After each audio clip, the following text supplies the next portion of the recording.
할렐루야. 오늘은 지난 시간에 이어서 요한계시록 7장 이제 7-4편 44강을 시작하도록 하겠습니다. 지난 시간은 이제 각 절에 대해서 말씀을 드렸습니다. 오늘 44강은 이제 이 7장에 대한 전반적인 말씀을 분류해서 이제 드리도록 그렇게 하겠습니다. 그래서 오늘은 1절로부터 8절에 있는 말씀, 인맞은 자의 수 14만 4천 명, 인맞은 자의 수 14만 4천, 하나님의 온전하신 구원 역사에 대해서 말씀드리도록 하겠습니다. 요한계시록은 어린 양 그리스도의 심판의 역사와 하나님의 구원의 역사가 마치 이중주처럼 잘 조화된 책입니다. 즉, 한편에서 땅과 세상에 대한 어린 양 그리스도의 심판이 7인과 7나팔과 7대접의 재앙으로서 차질 없이 진행되고 있는 동안에 또 다른 한편에서는 택한 자들을 향한 하나님의 구원 섭리가 착실히 진행되고 있는 것입니다. 따라서 7인과 7나팔과 7대접의 3대 심판을 중심으로 볼 때 하나님의 구원 역사는 마치 사파나 삽경처럼 그 사이사이에 등장하는데 모두 7개의 사파로 구성되어 있음을 봅니다. 그 가운데 본장 7장은 그 첫 사파로서 어린 양 그리스도의 제1단계 심판인 7인의 재앙이 차례대로 개봉이 되어 6째 인의 재앙까지 쏟아진 환란의 극한 상황에서 이제 극적으로 전환이 되어 찬란하게 등장한 구원받은 무리들 14만 4천 명과 그들이 부르는 찬송이 천상에 울려 퍼지는 소망과 환희의 장이요. 다시 말씀드리면 본장 7장은 6째 인과 7째 인의 사이에 즉 환란이 점점 고조되어 가는 상황에서 등장한 구원과 찬송의 장으로서 지상의 대환란에도 불구하고 하나님께 택함받은 자들은 하나님께 인침을 받고 마침내 구원을 얻어 기쁨과 승리의 구원송을 부르게 된다는 소망찬 비전과 위로의 계시 말씀인 것입니다. 그래서 1절로부터 8절은 그 가운데 하나님의 온전하신 구원 역사가 나타난 부분으로 그 구원 역사는 하나님께서 천사를 통해 택하신 자 14만 4천 명에게 인친 사실로서 온전히 이루어졌습니다. 자, 첫째 1절. 먼저 하나님께서는 땅의 사방에 바람을 불지 못하도록 하셨습니다. 즉, 하나님께서는 네 천사로 하여금 땅의 네 모퉁이 동서남북의 끝에 서서 땅의 사방 바람을 붙잡아 바람이 땅에나 바다에나 각종 나무 등에 불지 못하도록 역사하셨습니다.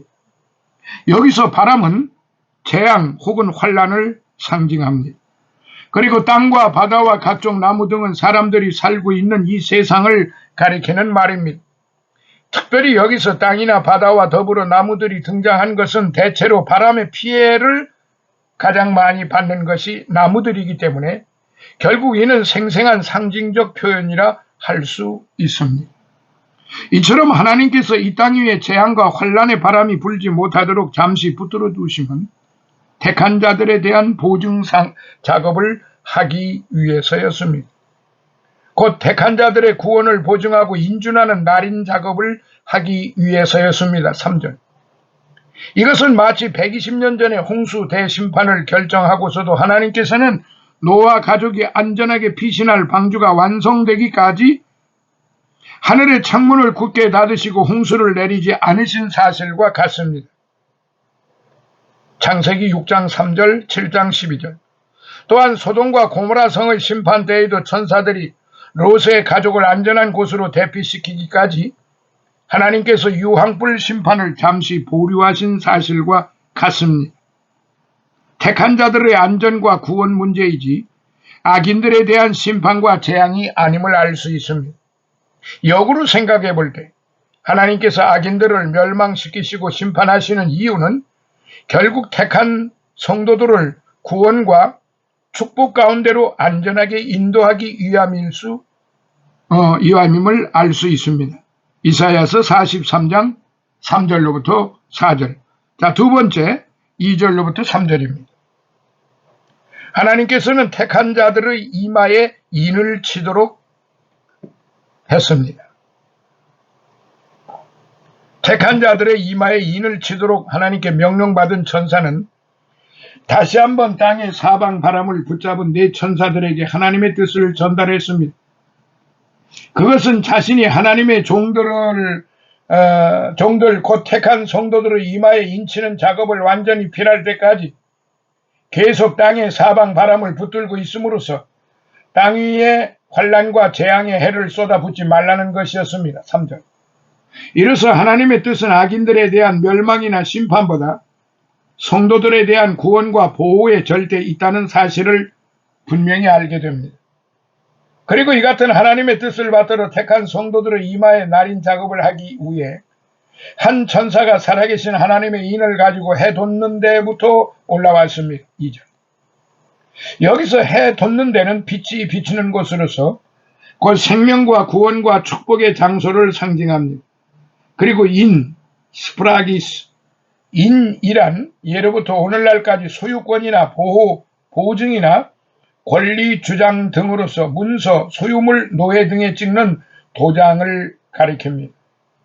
특별히 로마 시대에는 노예의 주인이 자신의 소유임을 입증하기 위해 노예의 팔이나 어깨나 혹은 이마에 불로 달군 쇠도장으로서 인을 치던 관습이 있었습니다. 따라서 이러한 배경과 의미로서 본문에서는 천사가 살아계신 하나님의 인을 가지고 하나님의 종들의 이마에 인을 쳤습니다. 같은 의미로서 적그리스도 역시 자신의 소유에다 인을 친다고 했습니다. 13장 16절에. 그러므로 인을 치는 행위는 자신의 소유임을 공식적으로 천명하는 행위입니다. 그런즉 천사는 하나님의 소유가 아닌 사탄의 종들은 하나도 들어감 없이, 그리고 하나님의 소유인 하나님의 종들은 하나도 빠짐없이 온전히 구별하여 그 이마에 인을 쳤던 것입니다. 여기서 이마에 인을 친다 하면 그만큼 분명히 알 수 있도록 확실하게 자신의 소유로 삼는다는 것을 의미하는 상징적인 말이지, 로마의 노예들처럼 이마에 표시가 나도록 표를 새긴다는 뜻은 아닙니다. 이는 적그리스도의 경우도 마찬가지입니다. 아마도 이마의 인은 하나님과 어린 양 그리스도만이 분명히 알 수 있는 선민의 표지일 것입니다. 그런 거로 마지막 심판 때 그 이마에 하나님의 인이 있는 자만이 멸망의 심판을 면할 수 있습니다. 마치 애굽에 임한 10번째 장자 재앙 때 그 문의 문설주에 어린 양의 피가 발라져 있어야만 죽음의 화를 면한 것과 같습니다. 출애굽기 12장 13절. 따라서 하나님의 인으로 찍힌 이마의 인은 결과적으로는 예수님의 보혈입니다. 멸망의 심판을 면하도록 해주는 구원의 인이요, 또한 하나님의 나라 신천 신지에 들어갈 수 있는 보증의 인임을 알 수 있습니다. 하나님께서는 오직 사랑과 은총으로서 택하신 종들의 이마에 빠짐없이 이 구원과 보증의 인을 쳐주시는 것인데 바로 예수 그리스도의 인이라는 사실을 우리는 알아야 합니다. 자, 세 번째 4절로부터 8절. 하나님께 인맞은 자의 수를 살펴봅니다. 하나님께 인맞은 자의 수는 14만 4천 명이었습니다. 4절. 이 숫자는 이스라엘 12지파 가운데서 각각 1만 2천 명씩 인맞은 수였습니다. 여기서 1만 2천이라는 수는 하나님 나라의 온전한 수인 12에 충족한 만수인 열을 세제곱한 수인데, 3은 또한 3이 하나님의 수인 거로 결국 각 지파에 인맞은 수 1만 2천은 12 곱하기 10의 수로서 하나님의 구원 역사로 말미암아 이스라엘 각 지파에서 구원 얻기로 작정된 천국 백성의 온전한 수를 상징하는 것입니다. 나아가 각 지파의 1만 2천이 다시 이스라엘 12지파의 수인 12로 곱해져 12,000 곱하기 12, 결국 하나님의 역사로 말미암아 구원 얻기로 작정된 수, 곧 인맞은 자의 수는 도합 14만 4천 명이 되는 것입니다. 따라서 이스라엘 자손의 각 지파 가운데에서 인맞은 자의 수인 14만 4천이 갖는 의미는 분명합니다. 그것은 구원 얻기로 작정된 자는 각 지파 가운데에서 한 명도 빠짐없이 온전하고도 완전하게 다 인맞았다는 것이요. 또한 이스라엘 12지파 가운데에서 한 지파도 빠짐없이 다 포함되었다는 의미입니다. 결국 14만 4천은 구원 얻을 자의 완전한 총수를 가리키는 상징적인 계시 숫자인 것입니다.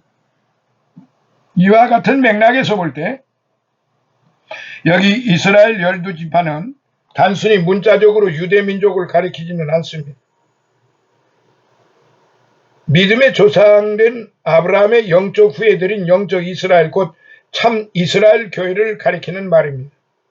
사실 요한 당시의 교회를 가리켜 이스라엘 12지파로 부르는 것은 일반적인 경향이었습니다.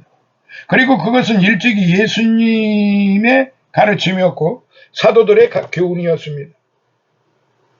이러한 견지에서 볼 때 14만 4천을 재분석하면 12 곱하기 12, 야곱의 12아들로 대표되는 구약의 교회, 예수님의 12사도로 대표되는 신약의 교회 곱하기 10, 충족과 3제곱한 것입니다. 결국 인맞은 수 14만 4천은 각 나라와 족속과 백성과 방언을 불문하고 또한 시대와 공간을 초월해서 어린 양 그리스도께서 그 피로서 구속시킨 구원 얻을 신구약 교회의 모든 성도들을 하나도 빠짐없이 모두 포함시킨 완전과 충족의 상징적인 계시 숫자인 것입니다. 그런 거로 성도들은 뭇성도들과 함께 자신도 이 숫자 속에 포함되어 있다는 사실을 확신하는 가운데 결코 흔들림이 없는 신앙생활을 해야 할 것입니다. 그것은 이스라엘 12지파에서 각 12,000명씩 도합 14만 4천 명의 수입니다. 우리는 여기 이스라엘 12지파의 순서나 첨삭을 놓고 너무 과도한 해석을 해서는 안 됩니다. 다만 여기서 우리의 주목을 끄는 것은 몇 가지 사실뿐입니다. 첫째는 유다지파가 가장 먼저 나왔다는 점입니다. 분명히 이것은 유다지파가 메시아의 약속받은 지파로서 어린 양 그리스도가 나신 지파이기 때문일 것입니다. 둘째는 단지파가 빠지고 대신 하나님께 성별된 레위 지파가 포함되었다는 점입니다. 이것은 단지파가 역사상 우상 숭배와 가장 깊숙이 관련된 지파로서 사사기 18장, 초대교회 당시의 적그리스도는 분명 단지파에서 나올 것이라는 보편적인 사상이 깔려 있었기 때문일 것입니다.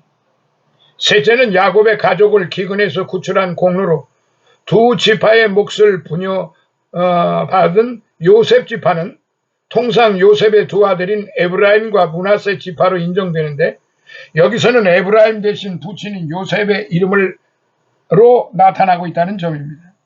이것은 역사상 에브라임 지파는 매우 교만했던 지파였기 때문일 것입니다. 사사기 8장 1절부터 3절, 12장 1절부터 3절. 여하튼 이와 같은 우여곡절이 있긴 하지만 이스라엘은 온전한 12지파를 이루었습니다. 이것은 신약의 12사도 역시 가룟 유다의 예수 배반으로 본래의 모습이 훼손당했지만 대신 마띠아를 세움으로써 온전한 12사도를 구성한 것과 같습니다. 사도행전 1장 24절로부터 26절. 결국 하나님께서는 온전한 12지파와 12사도를 이루고 붙으심으로써 구원 얻을 자를 단 한 명도 잃어버림 없이 모두 자신의 소유된 백성으로 인치시는 것입니다. 그런즉 성도는 14만 4천의 수 속에서 무한한 위로와 감사와 확신을 느껴야 할 것입니다. 사랑하시는 성도 여러분, 이 땅 위에서 일어나고 있는 모든 사건과 인류 역사의 모든 시간들은 하나님의 구원 역사를 이루기 위해 존재합니다. 그리고 하나님의 구원 역사는 14만 4천 명의 이마에 인을 치는 행위로서 나타납니다. 그런 거로 어린 양 그리스도의 피로서 인맞은 자 14만 4천 명은 하나님의 온전하신 구원 역사의 결과로서 곧 구원함을 얻을 신구약 교회의 온전한 성도들의 상징적 수입니다. 정녕 하나님께서는 그 가운데를 하나를 빠뜨리고 13만 3,999명에게만 인치거나 또는 실수로 하나를 더해 14만 4천 한 명에게 인치시 않으십니다. 그것은 마치 여인이 젖 먹는 제 자식을 잊지 않는 것과 같습니다. 서로 여인이 젖 먹는 자식을 잊을지라도 하나님께서는 결코 잊지 않으시겠다고 했습니다. 그러므로 사랑하시는 성도 여러분, 14만 4천 명의 수로서 보여주신 하나님의 온전하신 구원 역사를 굳게 믿으시고 그 숫자를 통해 무한한 위로와 소망과 감사를 느끼시기를 바랍니다. 비록 성도는 넘어지고 실패할지라도 하나님은 결코 실패하지 않으시고 뜻하신 바 온전한 구원 역사를 성도들 각자 위에 충만하게 베푸시기 때문입니다. 그 다음에 9절로부터 17절 구원받은 큰 무리 어린 양의 피에 그 옷을 씻은 자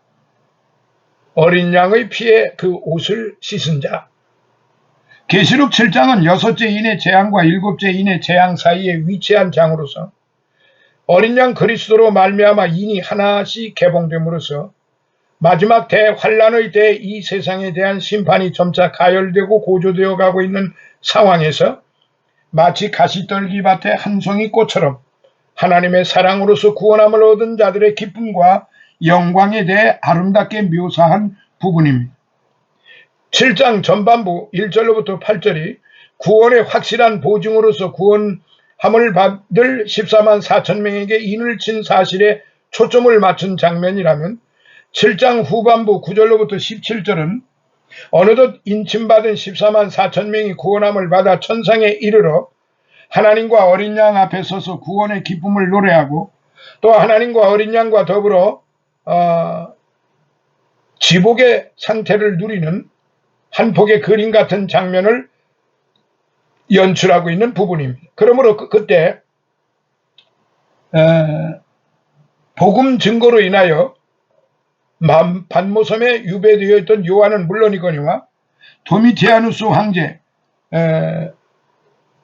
81년부터 96년 내 기독교 대핍박으로 인해 무서운 환란과 박해하에 처해 있던 교회의 성도들은 본문의 계시의 말씀으로 말미암아 무한한 위로를 받고 용기와 인내로서 소망의 그날을 간절히 사모할 수 있었던 것입니다. 그렇다면 천상에서 구원의 노래를 부르고 행복의 삶을 누리는 자들은 과연 어떤 자들일까요? 그들은 지상의 큰 환란을 통과한 자들로서 어린 양의 피에 그 옷을 씻어 희게 한 자들입니다. 힙사들. 여기서 큰 환란이라 함은 성도가 믿음으로 인해 이 땅에서 겪는 온갖 고초와 간고를 가리키는 말입니다. 하지만 이러한 큰 환란에도 불구하고 끝까지 굴하지 아니하고 주의 재림시까지 신앙의 정절을 지킨 믿음의 승리자들에게는 천국의 예복인 흰 옷이 주어질 것인데 바로 그 흰 옷이 어린 양의 피로서 씻겨진 옷인 것입니다. 그런즉 흰 옷은 승리와 성결의 상징입니다. 그리고 어린 양 그리스도의 십자가의 보혈로서 하얗게 된 옷입니다. 결국 어린 양의 피로서 씻은 흰 옷을 입고 있다고 하면 그들이 믿음으로써 환난과 싸워 승리한 자들임을 가리키는 것입니다. 그리고 예수 그리스도의 십자가 보혈로서 죄 씻음 받고 성결과 칭의의 은총을 누리고 있는 자들임을 가리킵니다. 특별히 여기서 씻었다 하면 부정과거형으로서 과거에 한번 결정적으로 씻었다는 의미입니다. 따라서 그 효력이 영원토록 지속된다는 의미입니다. 그렇다면 이처럼 어린 양의 피에 그 옷을 씻은 자들의 천상 기쁨과 행복은 어떠할까요? 첫째, 9절로부터 10절 하나님과 어린 양의 구원의 찬미를 돌립니다. 하나님께 인맞은 14만 4천은 마침내 어린 양의 피로서 구원함을 받고 그 큰 기쁨과 감격과 감사를 도무지 누를 길이 없어서 큰 소리로 보좌에 앉으신 하나님과 어린 양께 구원의 찬미를 돌립니다. 10절. 칭의와 성결의 상징인 흰옷을 입고 말이에요. 손에는 기쁨과 승리의 상징인 종려나무 가지를 든 셀 수 없는 큰 무리가 감사와 환희의 구원송을 부릅니다. 9절. 이처럼 어린 양의 피로서 그 옷을 씻은 자들에게는 구원의 노래가 있고 구원의 고백이 있으며 구원의 감사가 있습니다. 자신들이 입고 있고 또한 들고 있는 그 흰옷과 종려 가지가 모두 하나님의 인치심, 택하심과 어린 양 그리스도의 대속의 피 때문인 줄을 알기 때문입니다. 그런즉 오늘날 하나님께 택함받고 어린 양의 십자가 피로서 씻음받은 성도들 역시 장차 가입될 영광스러운 천상 합창대 일원으로서 오늘 이 시간 자신의 삶 속에서 구원의 노래와 구원의 감사가 끊기지 아니해야 할 것입니다. 자, 두 번째 15절로부터 17절. 하나님의 장막 안에 거하며 어린 양의 인도를 받습니다. 어린 양의 피에 그 옷을 씻은 자들은 그 결과로서 또한 하나님과 밀접한 교제를 누립니다. 그것은 곧 첫째, 하나님의 보좌 앞에 있을 뿐만 아니라 둘째, 하나님의 성전에서 하나님을 섬기며 셋째, 또한 하나님께서 치신 장막 안에 함께 거하는 삼중의 표현으로서 강조되어 있습니다. 15절에. 여기서 하나님의 성전에서 하나님을 섬기는 행위는 본래 구약시대에는 성별된 제사장에게만 허용된 특권이었습니다. 그러나 장차 지상 성전의 실체인 천국에서는 모든 성도들이 다 왕같은 제사장으로서 베드로전서 2장 9절, 계시록 5장 10절 직접 하나님의 면전에서 하나님을 섬길 수 있는 큰 은총과 특권을 누릴 수 있음을 알 수 있습니다. 아울러 하나님께서는 어린 양의 피에 그 옷을 씻은 성도들 위해 장막을 칠 것이라고 했습니다. 여기서 장막을 친다고 하면 함께 거한다는 의미입니다. 예로부터 유목 생활에서 친밀한 관계에 있는 사람들은 같은 장막 아래서 거했기 때문입니다. 그만큼 하나님께서는 성도들과 친밀하고도 밀접한 교제를 누릴 것이라는 의미입니다. 참으로 이 모든 것이 가능한 이유는 그동안 하나님과 인간 사이의 참 교제와 화목을 가로막았던 죄가 어린 양의 피로서 말끔히 씻겨졌는 바 성도들은 어린 양의 피로서 씻겨진 그 흰옷을 입고 있기 때문입니다. 또한 어린 양의 피에 그 옷을 씻은 자들은 목자 되신 어린 양 그리스도의 인도와 보살핌을 받습니다. 17절. 이처럼 어린 양께서 목자가 되시면 참으로 역설적인 진리가 아닐 수 없습니다. 정녕 그리스도께서는 어린 양이 되셨기에 참으로 어린 양 같은 성도들의 요구와 필요를 누구보다도 잘 아시고 선히 이끌어주시는 참목자가 될 수 있는 것입니다. 요한복음 10장 11절로부터 16절. 그런즉 하나님의 장막 아래서 어린 양 되시는 그리스도의 인도함을 받는 자들은 참으로 복된 자들입니다. 사실 과거 이스라엘의 광야 생활과 유목 생활은 굶주림과 목마름과 내리쬐는 뜨거운 태양열로 인한 눈물의 역사였습니다.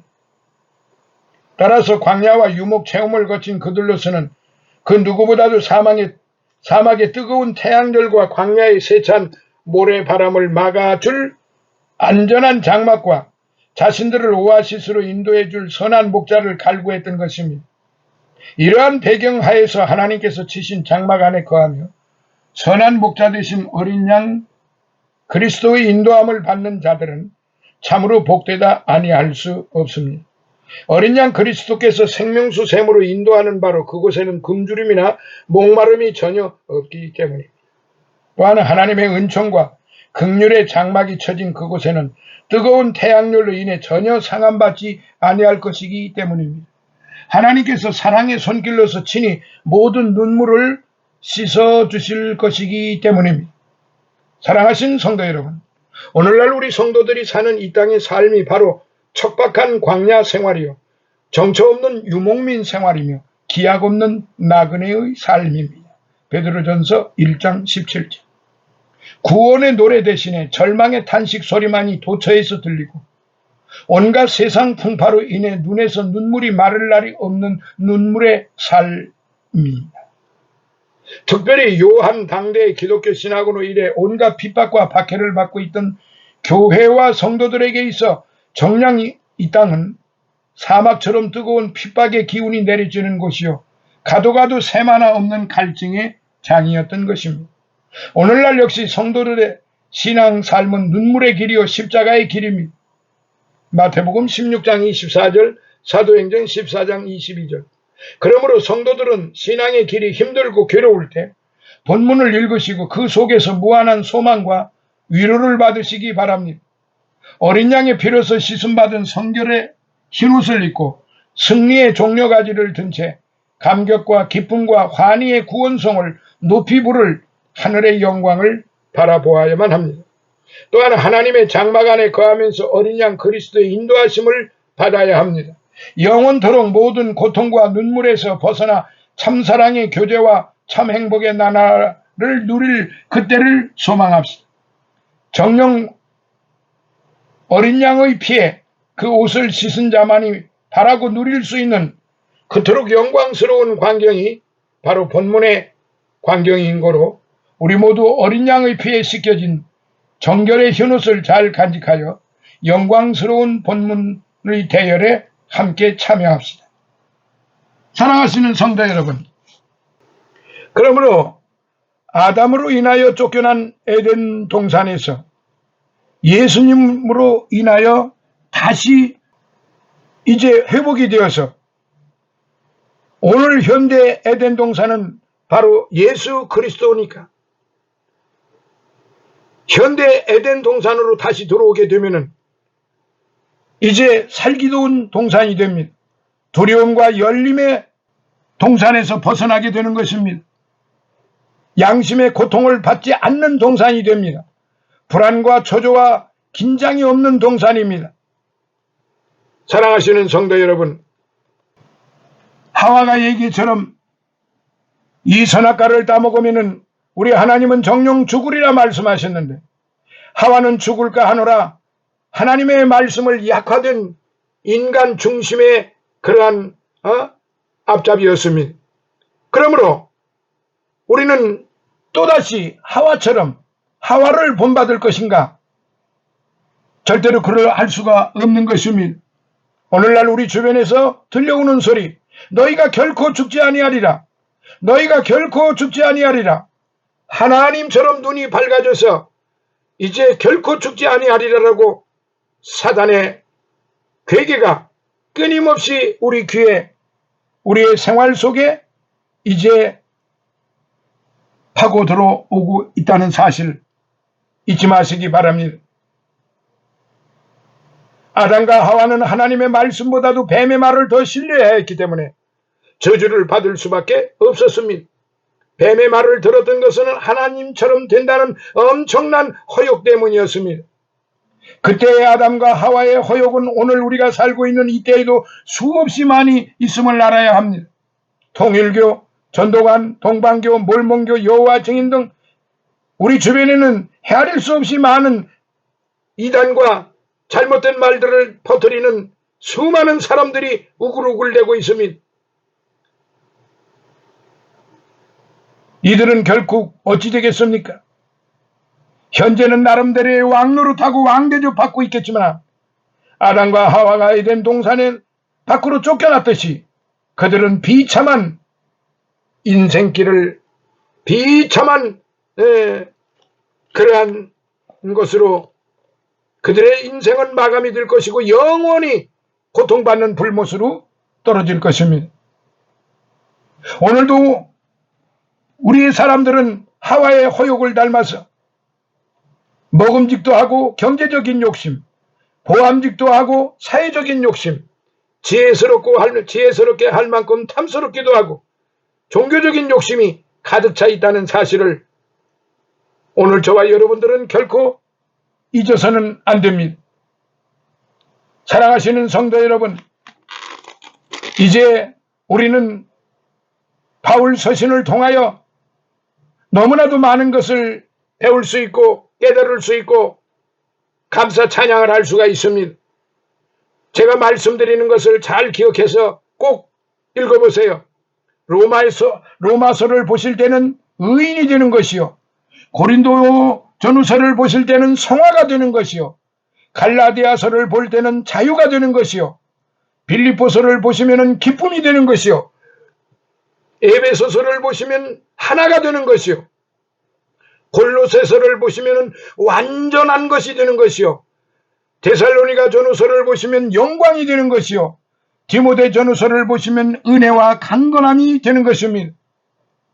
사랑하시는 성도 여러분, 오늘 저와 여러분들은 이제 잠언서 3장 5절부터 7절에 있는 말씀처럼 너는 마음을 다하여 여호와를 인정하고 내 명철을 의지하지 말라. 너는 범사에 그를 인정하라. 그리하면 네 길을 인도하시리라. 스스로 지혜롭게 여기지 말지어다. 여호와를 경외하며 악을 떠날지어다라고 그렇게 말씀을 하셨습니다. 또한 잠언서 4장 20절로부터 23절에 보니까 내 아들아 내 말에 주의하며 나의 이르는 것에 네 귀를 기울이라. 그것을 네 눈에서 떠나게 말며 네 마음속에 지키라. 그것을 얻는 자에게 생명이 되며 그 온 육체의 건강이 됨이니라. 무릇 지킬 만한 것보다도 더욱 내 마음을 지키라. 생명의 근원이 이에서 남이니라라고 기록이 되어 있습니다. 사랑하시는 성도 여러분, 그러므로 오늘 저와 여러분들은 빌라델피아 교회를 본받아야 합니다. 빌라델피아 교회는 어떤 교회였습니까? 네가 적은 능력을 가지고도 내 말을 지키며 내 이름을 배반치 아니하였도다. 나의 인내의 말씀을 지켰은즉 사단의 회가 내 발 앞에 절할 것이며 내가 너를 사랑하는 줄을 알게 하리라. 내가 또한 너를 지켜 시험의 때를 면하게 하리니 내 하나님 성전의 기둥이 되게 하리라. 그가 결코 다시 나가지 아니하리라. 내 하나님께로부터 내려오는 새 예루살렘의 이름과 나의 새 이름을 그 위에 기록하리라. 할렐루야. 사랑하시는 성도 여러분, 오늘 우리는 결코 행복의 센터인 에덴 동산을 이탈해서는 아니 되는 것입니다. 오늘의 에덴 동산 예수 그리스도 그 안입니다. 하나님께서 살아라 하셨기 때문에 비위에 맞든 안 맞든 싫든 좋든 그 에덴 동산 안에서 살아야만 하는 것입니다. 오늘 우리의 육신 생활이 아무리 괴로워도 참고 견뎌야 합니다. 사랑하시는 성도 여러분, 오늘의 이 말씀을 마음속에 깊이 새기시며 하나님과 우리 성령님과 늘 존재적으로 동행하시고 사역적으로 동행하시고 영적으로 동행하셔서 하나님 앞에나 사람 앞에나 부끄러움이 없는 그런 복되고 보람되고 존귀함을 받는 그런 전 성도들이 되시기를 예수님 이름으로 축원합니다. 할렐루야. 감사합니다. 다음 시간에는 45번째 강의가 되겠습니다. 아멘.